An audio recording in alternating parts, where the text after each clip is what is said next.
Folks, welcome to another edition of Rimshots with Sean, brought to you by Barstools and Bandtalk. Just warming up with this gentleman here, and we find out that this is a little bit of an alumni situation, which is pretty cool. All the way from Hollywood, California, we have Mr. Matt Zane. Matt, thanks so much for doing this. Thank you very much for having me. I appreciate it. So we were chatting a little bit and trying to, figure out the right way to position this. You've got a lot going on. Why don't you tell our viewers what's up? Why we're talking here? Yeah, so I mean, the main reason why I've been doing the rounds this last month in terms of publicity is because I'm here promoting a movie called The Altered Noise, which was a documentary that was released last year and did the film festival circuit and actually played at a film festival called American Horrors. The movie is available now on YouTube to watch for free, and it's about my former bass player, D.V. Karloff, who was a bass player who's no longer with us, and the movie basically covers his life and all the interesting aspects of it that a lot of people are completely unaware of, and that's why we decided to do a movie. It's basically a rock and roll film, rock and roll documentary about a kid that came from Indiana that came out to LA, and within 8 months he was touring the world. And for those that aren't very familiar with Dirt, he was in a couple different bands, my band Society One, and then ultimately then he was in another band called Hate Song with Sin Kieran, and then they were in a band, and he was with Ministry for 15 years. So they had a band right around at the end of when he was in Ministry. And in addition to that, we have a soundtrack to the movie called Black Level 6, which was the last album that Dirt and I actually made together. This is part of the deluxe package that we actually have. It's all hand-drawn and with a picture of him and all this good stuff, and it comes with a plethora of other things. So we're basically promoting the movie and the album that correlates to that, as well as the band's new legacy TikTok, which is societyoneBand.com. And what that basically does is covers 25 years of the band's career in little 10-second to 1-minute clips like you're allowed to do on TikTok. And that's basically fashioned after what like Alice Cooper is also doing up there. He has new, but he also has stuff from his entire past. And that's kind of where I got the idea from. Primarily because a lot of people, such as yourself, aren't really familiar with the band. And this kind of allows us to be able to, cover the entirety of it, as well as dive into a bunch of younger people that aren't really in tune or understand what we were all about, or people such as yourself, who I'm guessing we're around the same age that weren't too aware of us. So, we're kind of putting the pieces together, and the rich history of this band, which kind of crosses over to people like Sin Kieran, who was in Ministry, and people like Paul Raven, who was in Killing Joke, and Ministry was also in Society One, and people like Ivan DePrume, who was in the band that was also in White Zombie, and people like, Raymond Herrera helped produce one of the records that was in Fear Factory, and people like Logan Mader, who was produced some of the songs that we did that was in a bunch of, bands. And I could go on and on and on and on about all of it. And it's just kind of a cool thing, tying all the pieces together for people that are kind of like, underground rock history buffs. And it's like that game, The 6 Degrees of Kevin Bacon. We're kind of playing that here, right? Like, you start with one guy and you work your way back, and in a couple steps, you've got all these connections. I think it's amazing. And just what you're doing with the social media aspect piece is very cool. I think it's very, super fresh. And, you mentioned Alice Cooper doing it, but let's face it, most people that you see using TikTok are 13-year-old girls trying to dance to a tune or something like that, right? Where did you come up with the idea to use that platform? Well, I mean, the basic idea was, not to make it too much of a long, boring thing, but basically prior to the pandemic, the band was still going. We toured 2019 into the year. We were on the Static X Memorial Tour. We did that. We got off of that tour, took the holidays off, went right back out there. A lot of headlining shows, did some more shows with Static X all the way the day up until the pandemic, up until the lockdown. And when the band got locked down, nobody knew how long it was going to be. And during that time, I actually met my girlfriend that I have now, and she happens to be 17 years younger than me. She met me at that last show, and we were direct support for Static X. Anyways, over the course of a year or two that we were dating, she just thought that I was just this older guy that was in a band that played in front of 500-600 people. You know what I mean? Right. And as the more we started to get to know each other, the more she started to see this rich history and the fact that I did download with Slipknot and Slayer in front of 80,000 people, or I broke the world record in body suspension, or the fact that I've written these books, or, I have all these connections with music video directing with all these major acts like Zakk Wylde and whoever, or the fact that I had all these crazy stories about Dimebag and Dave Navarro and so on and so forth, crossing paths with them all these years. But basically, so I said, okay, well, she goes, you have to get this out because I was unaware of all this stuff. How are you going to tell this story to all these people?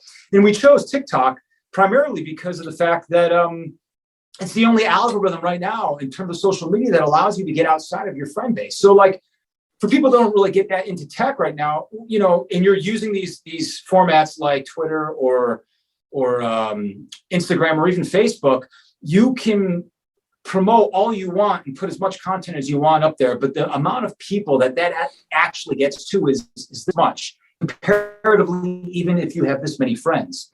And it's impossible. It doesn't get out there. But TikTok, it's just Chinese run. They don't care. They will allow your content to get to a new, broader range of people that you don't have anything to do with, and you don't even have to pay for it. So I'll give you a great example. Literally 3 weeks ago, I posted a 1-minute video of me talking about the suspensions that I've done in terms of the record-breaking, world-breaking suspension, the one when we played 80,000 people to download. I posted it on my Facebook. I have 30,000 followers on my Society One Facebook. Literally 170 people watch that clip, okay? Yeah. On TikTok, you can go right now and go look at that clip. It's up to 230,000 people. Wow. Okay? So I had to choose that platform strictly because of the algorithm, because I could do the exact same thing on Instagram and it's going to reach nobody. It's going to reach 100 people a day versus on TikTok. Some days I reach 100. Some days I reach over 200,000. Some days I reach 10,000. There's been weeks where every single day I've had 10,000 new people look at my clips collectively. And for that reason, it just made the most sense. Despite that right now it's mostly young people on there, I think ultimately everybody's going to navigate over to it because in terms of the algorithm, you can't beat it. There's some bands. Dave Mustaine's already figured it out. Alice Cooper's figured it out. Papa Roach has already figured it out. There's a lot of people that haven't figured it out yet. But it's going to happen. Trust me. Within a year, everybody's going to be over there. And that's the thing that's so frustrating about social media. And maybe you find that you do something that you think is really cool and you want people to see and you post it and, and you get, 100 views. And then some guy feeding raccoons on his back deck, goes viral and gets, 1 million views. And you're sitting there going like, how does this even make sense? And a lot of people don't understand, the algorithm piece, just how social media really works, right? Yeah, I mean, look, there's a whole thing in the news right now, if you follow it, with Elon Musk trying to buy Twitter. Right. And one of the things that he was going to overhaul was the algorithms that purposely, allegedly kept out right-wing content. But that's just a form, whether or not you believe in that, that's just another idea or another way the algorithms work against certain people or crowd. But what musicians don't realize is that all those algorithms in Facebook and Instagram, they're made to work against you also. And people don't, and they go, well, why? We're not controversial or right wing or whatever. And they do it because they want you to pay to get that exposure. And people keep posting, thinking that something's going to break, something's going to happen, and it's just not going to. They're pointless to be on almost. Yeah, they're great if you already have a fan base, but that's all you're. Even if you have a fan base that likes 500 likes per picture. That's all you're still going to get. They're never going to let you out of that cage. And it's just the way that I was just over it. I knew that my content and what I had done had a lot more worth than what Instagram was allowing me to have. Right. But nobody believes you. Nobody wants to believe you. You go, oh, well, you're just old. You're a has-been. Your heyday was in 2005.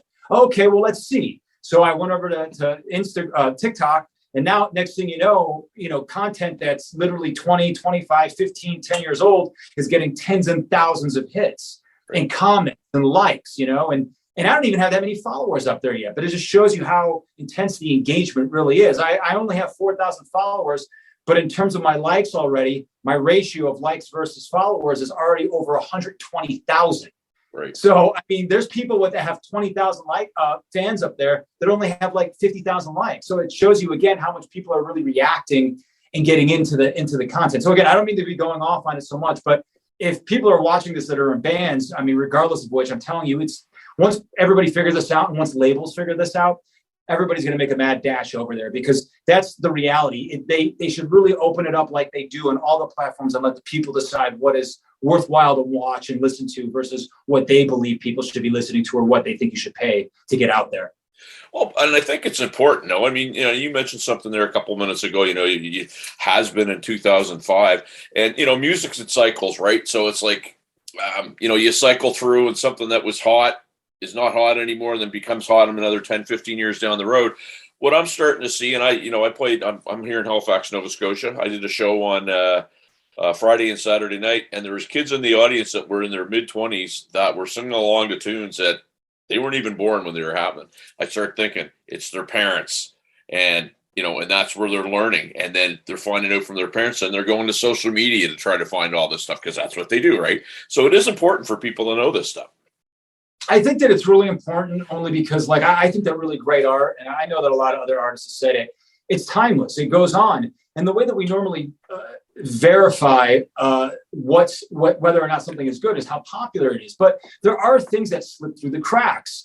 And there's, up until now, there's never really been any way to justify that it actually had any inherent worth in terms of its artistry. And I believe that my band is really one of those bands that did that. Every band would like to believe that. But the point is that, like, at one point, I was on MTV and I was on VH1 and I was doing festivals with Slayer and Slipknot over in Europe and whatever, and I was making rock history suspending and all that stuff. But unfortunately, it's been a long time since then. But now I have the opportunity to kind of get out there again and, share with people, what I've done. In the same way, a lot that, even the biggest stars in the world, like Alice Cooper and even Paul McCartney does. If you had to judge those guys strictly on their last album and the way they look now, they wouldn't be who they are. But that's not fair to say, because look at the amazing, unbelievable, groundbreaking things they did. But you have to take them in their entirety and the entire context of what they've done as artists. And that's always been my argument. And that's ultimately what my girlfriend made me see. She's like, it's really cool that you are still releasing music and touring and pushing yourself out there. But you've been pushing, Matt Zane at almost 50 years old, which is cool. But really, that's not all you are, because she went back into my old records and she found like Exit Through Fear and The Sound That Ends Creation. And, like I mentioned, the other guys in the band, Exit Through Fear had Sin Karen on it, Ivan DePrume from White Zombie, and Paul Raven from Killing Joke and Prom. So it was an all-star record, you know what I mean? And Bill Kennedy, that did the Nine Inch Nails record, Downward Spiral and Broken, he was on both those records, produced that record. And Wade Norton, who's had like 50 platinum records, mixed it. So she found that record and she's just like, it's not fair that people are just judging and only seeing you now. And don't get me wrong, I feel that I'm still a good performer, but I'm a 47-year-old man now. I'll be 48 this year. I'm not what I was like at 25, 26, 27. So, you go back and look at those live performances and it's something that's completely different than it is now. And she's like, it's just unfortunate that people aren't able to see that, because again, if you had to judge Alice Cooper or Paul McCartney or even Kiss now versus them in their heyday, it wouldn't be the same thing. And so you just have to kind of approach it from that thing. And the last thing I'll say about it is most people go, yeah, but those guys are famous and you were never that big, so you don't really have the right to go and put yourself out there like that. And my argument is who says and why would I listen to you? It's like, okay, let the people decide. Let's go to an algorithm that actually allows people to see it, and let's see what happens. Right. And that's the way I think about it. Well, and I think anybody that puts themselves out there, I mean, let's face it, right? If you're a performer, to write something and release it takes balls. To get in front of people, even if it's 50 people, takes balls. It's always the people that typically aren't doing anything like that have a lot to say about it, because they've either never experienced or they never will get out there and do it. So, your opinion is, in my opinion, is just as important as an Alice Cooper or Gene Simmons or whoever, because, you're doing some things that are, very cutting edge compared to a lot of artists that are out there. I've done a lot of things over the years. And again, a lot of people aren't aware of them because of the fact that we were off major labels after 2006. But, again, for me, it just really just comes back to the fact of, it's just let the people decide. And my argument has always been, it's not a good indicator if you're only on those other social media platforms. Finally, we have one now, as of now, unless they change the algorithms, that anybody really has a possibility to be able to have their stuff heard and be seen and get known for what you do. I think, you know what, we're just going to keep rolling here, man. We're having a good conversation, so I don't think we need to split it up. I'd be interested, and I want to go back to the project, because the project sounds amazing, but I'd be interested to, I always ask people about this. So the streaming platforms that are out there, they're a necessary evil. You can't really see it, but over my shoulder here, I've got the reissue of Scorpions Blackout on vinyl. And I got that album and obviously no one like you and Blackout. But the second side of that album is actually my favorite part of the album. If Spotify had been out in the 80s, I never would have known that. I never would have looked for it. I just would have been looking for the hits. And I think that tends to be what happens these days. What's your take on the streaming services? I think that, as unpopular as my opinion may be, that Lars had a really good point from Metallica when he was trying to nip it in the bud. Right. Because the fact of the matter now is that music in and of itself really doesn't have any value anymore. And because it's so easily accessible and ultimately free through services such as Spotify, which is the biggest in the world, it doesn't really have the type of interest that it used to in a lot of ways. And it becomes a fact now that anybody and everybody can put music out, and it muddles up just the marketplace. And let's face it, there's a lot of great stuff that wouldn't have been out there if this didn't exist. But at the same time, there's a lot of stuff that really has no right to see the light of day, because it's just anybody and everybody just thinking that they can possibly do this because they can do it. Right. So I'm not really necessarily a big fan of it, but it's not going where I have to embrace it. But honestly, the worst part about it for me is the fact that now music is almost secondary to the overall product of an individual as an artist. I spend more time now having to make TikToks than I actually do making music. Nice. And it's part of, I think, one of the downfalls of having music be for free, of devaluing it to the point where it is. Because now people want to see value and originality in something, and they're not viewing music like that, but they are viewing content like that because it has to be original and it has to be fresh and it has to be new. Whereas music, even though technically everything that you make can be yours and it's your song or whatever, or a cover or an interpretation of a song, people, for whatever reason, they just don't look at it as if it actually having any value. So the third part of that is the fact that, so you do make something and it's impossible to get people to hear it. You have to tie it to something like a TikTok or a social media thing or a dance on TikTok or a trend in order for people to hear it and go, oh, that's kind of a cool chorus. What part is this? Because it's part of a dance trend or whatever. Right. So I'm not a fan of it, but it's like, it doesn't really matter because I'm old, and I remember what it was like when music, and I'm sure you remember what it was like when music had value and people collected these things and they held on to things. And it was, people really, you were waiting for that new record to come out, and it meant something, because, you had to wait for it and then you had to buy it. You had to spend your money for it, and all the effort and energy that people put into the photo shoots and the artwork and the recording and so on and so forth. Like, it had a value to it because it cost actual money. There was a monetary value even that had to go into it, as well as the time and a creative. So anyways, I mean, I don't like getting that far into it because then the younger kids are like, oh, I don't even know what you're talking about. And, you're so good or whatever. But, it is what it is. Like I said, you can't fight it. It's here. So I just go right along with it. And just honestly, I just make more content and do interviews more than anything else. I got my phone right over here right now. I'm making content for a TikTok while I'm talking to you. The content after this is going to be, oh, I was doing an interview today and this is what it looks like in my command center, Very and cool. That's going to be a 30-second TikTok. And I guarantee you it'll probably minimally get 5,000 people going, oh, wow, that's what it looks like when you talk to somebody during an interview from a side view of in your command. You know what I mean? So, yeah, but yeah, at the same time, I have this amazing album out with all this crazy stuff, and it's tough to sell. You know what I mean?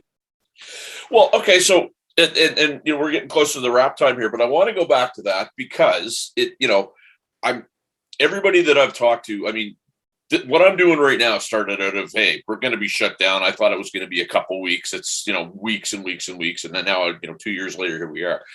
Everybody that I've talked to, for the by and large, their projects from 2 years ago came out of the pandemic and trying to put it together. I'm going to, I hate to say assume, but I'm going to assume, you guys probably had it in the works, but, you really kind of geared up when everything hit. What, outside of getting it out there, what do you want to see this thing do? Because, I mean, that album looks super impressive. I'm going to go hunt it out, or you're going to tell everybody where they can find it. But what do you want to see it do? Well, I mean, we had a tour booked to get behind it, but with Static X and Fear Factory and Dope, and I got canceled because of Omicron. So, I mean, we're probably just going to not release anything until our tour next year with Dope, Fear Factory, and Static X in February of 2023, and continue to play these and try to sell a lot of the merch and a lot of the stuff that we got ready for this tour. We're I look more now in terms of things just being like long game now, because obviously the record didn't do what I wanted to because we didn't get to tour on it. How else do you get ahead? What's the great divide in terms of separating you from all the other artists? There's new music out every day now. The only thing that people really tend to respond to other than that social media breakthrough is when you're actually on tour, because that's something still that has value, because it has more value than it ever has, because nobody can barely get on good tours anymore now because it costs so much money. So it's just kind of like we weren't able to do that to really push the album out there, but we are doing it next February, 2023. Well, I mean, I was here. We had Judas Priest and Queensryche came through town about a month ago, and it was great. It was the first show that was back after everything got back to normal. Halford had not been able to do a show a couple nights before, but he did the one here. The merch table for both bands was deep, and people don't realize that's part of the live experiences. That merch too. Yeah. Well, I'm hoping the same thing happens for us because I'm sitting on a lot of merch that we bought for this last tour, then they got canceled. So we'll see what happens. Right on, Matt. You know what, man? I want. Oh, sorry. Go ahead. Yeah, and the album was one thing, but again, I'd appreciate if you listen to it. But I'm telling you, as a rock fan, you've got to check the movie out. You'll love the movie, and it's free right on YouTube. The Altered Noise. I mean, that's really the gem of all this. And if you're it's got a lot of cameo from Dave Navarro. It's got a subplot with Kiss in it. It's got Sin from Ministry. It's got mentions of Static X and all these other bands in it. So it's something I think that you'll really enjoy. Sir, and just before we go, where can everybody find your material? What you're up to? Where do they find you? Yeah, everywhere that you can find anything, but our band site is society1band.com, and you can get physical stuff, copies there. But like I said, playing the game, Spotify and everywhere else, we're everywhere anybody else is. But if you want the hub, society1band.com, and the movie's free and it's on YouTube, and it's called D.V. Karloff, The Altered Noise. Super. Matt, thanks so much for doing this. Very nice to meet you. I don't know if it's sunny there in Hollywood today, but if it is, go enjoy some sun. And we'll look forward to see what happens with you, sir. Thank you very much. Thank you.